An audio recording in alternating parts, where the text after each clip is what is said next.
Hey, my name is Dimitri and I'm a managing partner at AlphaCIS. Have you experienced what it's like to get hit by a ransomware? Hopefully not, but this is about Joe. He owns a CPA company and I've met him about 8 years ago or so. About 7 years before that, his practice was hit by a ransomware. And back then, it wasn't a common thing. It wasn't, the hot topic on the news. Nobody talked about it. Nobody knew much about it. So, to his surprise, it kind of, unraveled over a weekend. It took him about a week or so to fully recover from it. He ended up paying the ransomware with Bitcoins, which back then the Bitcoins were a lot cheaper than they are now. But still, it ended up costing him, money spent on ransom, plus the money he spent on the employee costs that didn't work for a week, plus the lost revenue for this business and some other things. So, just take a listen and see what your thoughts are.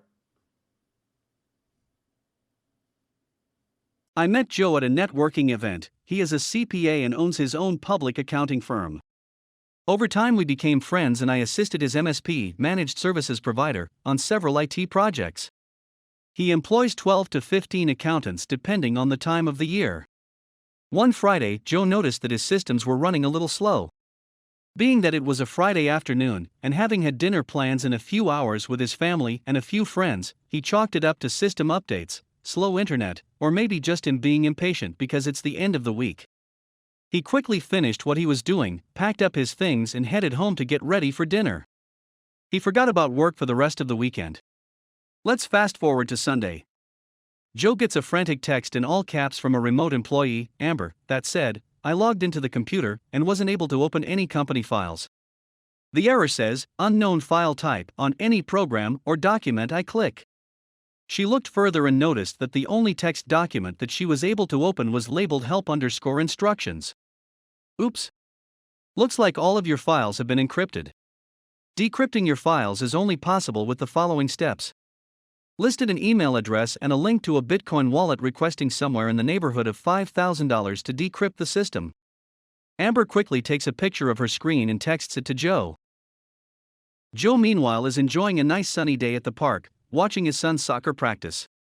Joe looks down at his phone and sees the fuzzy image of the screenshot with an all-caps message from Amber panicking. Joe quickly tells his wife he has to run into the office. Joe's stress level is off the charts as he rushes into his office to see what is going on for himself.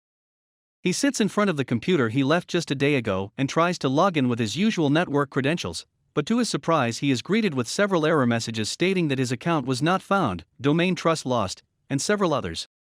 Frantically he is finally able to log in using the computer's local account. First things he does is opens UltraTax, their primary software that runs from a database on the server, and sees a message database not found error. He then briskly walks to the data cabinet and checks that the server is powered on. All the lights are flashing, so he heads back to his desk and tries connecting to his map network drive, where all of his company files and client data reside.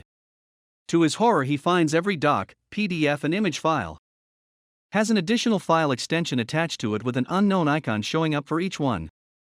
No matter what file he clicks, nothing opens while the error messages continue to pop up on his computer with the same document instructions he was texted earlier by Amber. Upon further inspection he finds the same text document in every folder of his server and on his local computer that has the same ransom note with instructions on how to unlock his files and where to send bitcoins. Joe freaks out but quickly remembers he has a network attached storage, NAS, backup that he is fairly sure backs up all of his files daily. He is angry but breathes a sign of relief as he knows this won't keep his systems down for long, and he can have his IT support team restore from backup in no time. He quickly logs into his NAS, and is instantly greeted with the familiar help document and file extensions on every single backup file on his NAS. Joe gets a knot in his throat as he comes to terms of what just happened to his systems and most importantly to his business. What do you do? Unfortunately for Joe, the hackers won this round. He contacted FBI, but had no other choice but to either close down shop and go out of business, or to pay the $5,000 to the cyber criminals in hope he would get the email response back with the decryption instructions. After registering an account on Coinbase, he purchased the Bitcoin amount requested in the ransom note and sent it to the wallet address in the instructions.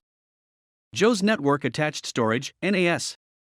He awaits anxiously, hitting refresh on his email every few minutes in hopes to receive some word from the people who are holding his business hostage.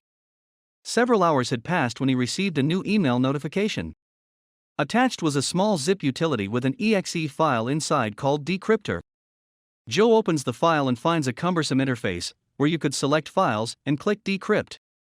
He selects all the main files in his data folder that contains his database of TaxWorks and Office tools and clicks Decrypt. The utility starts running and showing the log of each file that it is decrypting.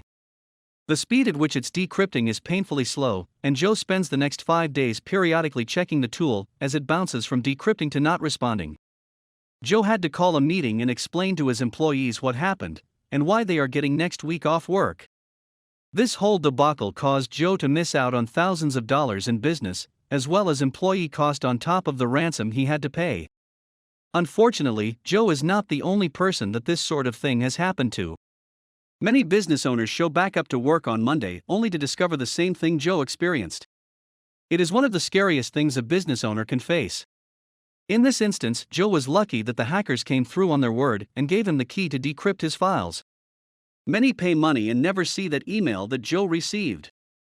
After having an IT team dig further into it, he discovered that the breach occurred from a desktop that has been used by temp workers. The hackers gained access to the machine inside the network, where they ran several discovery tools that found other network resources, such as the file server, Active Directory database, other machines, and the NAS. They executed the code using the same authentication they used to log into the machine. They then spread the loader on all machines and the server executing the encryption algorithm.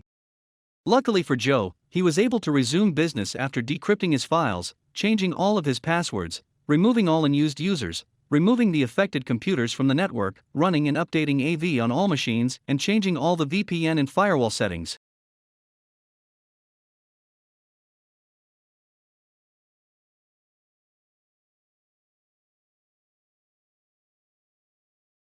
What theoretically would have happened if Joe used Zero Trust Security, or beefed up his network security? Let's assume his network would have still been compromised. This machine's access level would have to be verified with a 2FA before access to the network would be granted, and because the network is segmented, this machine would only have access to a few folders and databases, and would have limited timeout built in before re-authentication would be required. The backup drive, NAS, would have been on a segregated security group, and would require a different 2FA and username not linked to the Active Directory. Odds are the computer that was infected would have the documents and systems encrypted, the attack would stop there. Due to limited access and external authentication required, it would be very difficult for the malware to spread laterally across the network. The NAS would not be affected and anything lost could be easily restored without paying a ransom or waiting for days while the decryption occurs. Here is why you should consider a zero-trust security approach for your business. I know some of you have heard the term zero trust being bounced around. If you read the technical documents, it might seem a little overwhelming with all the fancy technical jargon that goes into it. So, let's try to explain what zero trust really is and why it is important to start thinking about it for your business. The federal government just passed a bill to implement this into the government's systems, and the private sector should also follow. What is zero trust security? Zero trust security means that every person and device need to be verified before they can access the private network. This assumes that no device is trusted and users must verify their credentials every time they require access to the files, with temporary timeouts built in where a user must re-authenticate. Segmenting the network. This is part of the zero trust, where a network is broken out into security segments and users/programs only have access to small portions of the network, instead of the network as a whole. This segmentation allows for the admins to quarantine all accounts and devices in specific groups, if compromise on the network has been discovered, preventing other systems on the network from getting affected. Multi-factor authentication. Multi-factor authentication should be everything such as system logins, cloud-based services, local network software, and files that need to authenticate with 2FA. Everyone knows employees either tape their passwords to their monitors, under the keyboards, or use the same password everywhere. Something like 60+% of people use the same password across multiple accounts. When the website you use to purchase workout clothes has its user database breached, those usernames and passwords end up on the dark web.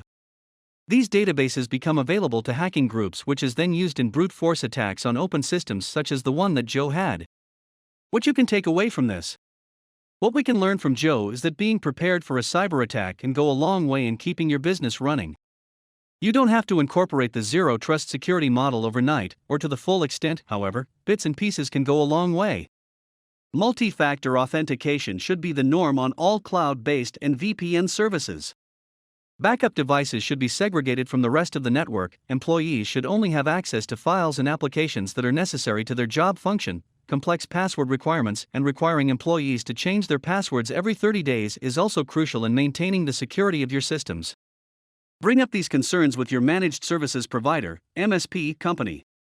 If you need help or additional advice on how to improve the security of your network, reach out to AlphaCIS to get your systems secured and avoid becoming the statistic of cybercrime. If your company is in need of technical support, we would love to help with your project. We're a full managed services provider. So if your business is located in Atlanta or the surrounding areas, you could book a quick discovery phone call through our website, alphacis.com, or you can give us a call yourself. Our phone number is 678 619 1218. We look forward to hearing from you.